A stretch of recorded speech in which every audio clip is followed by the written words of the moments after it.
everyone! Welcome back to the Casino Co YouTube channel. Today, I'm going to be reviewing the Hammond Collection Troodon.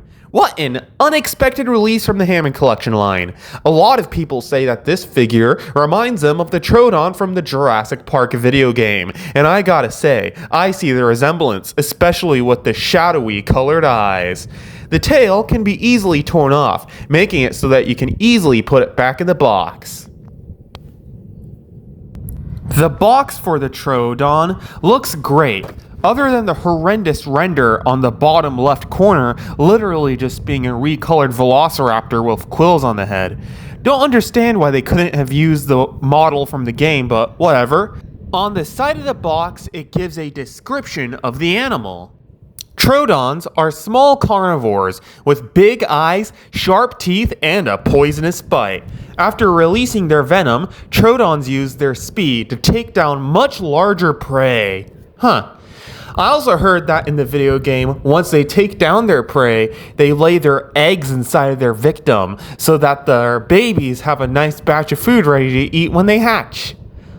I know, nice thought, right? On the back of the box, we see the figure displayed in all its glory, and on the bottom right, we see some other figures from the line. The sculpt is good, with the narrower shape of the head really selling this creature's devious design. The neck is really long, and there's quills going down the back of the animal, all sculpted to a messy perfection. The elbows are rather flimsy, and feel like they could be popped off rather easily.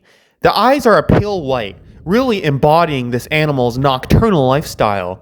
I've never seen a figure with eyes like this before, and they really differentiate this figure from the rest of the Hammond Collection line. The sickle claw is sculpted on the foot, and the tail is decently long. The hinge joints are also a little bit noticeable though.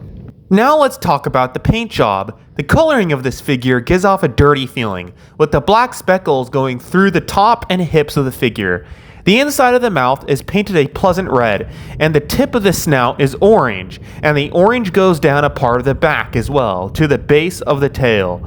From the tip of the jaw to the base of the neck, they have white coloring. However, it does not go down the rest of the body, which is unfortunate.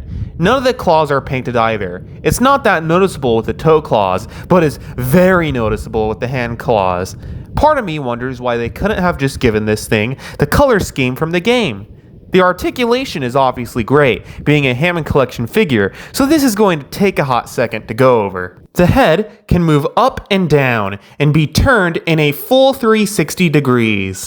The neck can move up and down and be turned in a full 360 degrees as well. The jaw can be opened up, and the arms can face outwards. Arms can move in a full 360 degrees, and the elbows have a nice crunch. The elbows can also move in a full 360 degrees for some odd reason. The leg can be turned in a full 360 degrees, and the knees have a nice crunch. The knees can also be turned in a full 360 degrees, and the feet can move up and down, as well as being able to be turned in a full 360 degrees.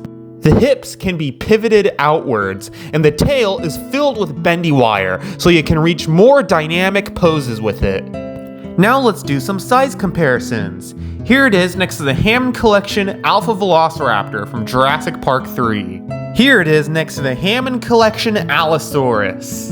And lastly, here it is next to the Dino Trackers Indominus Rex.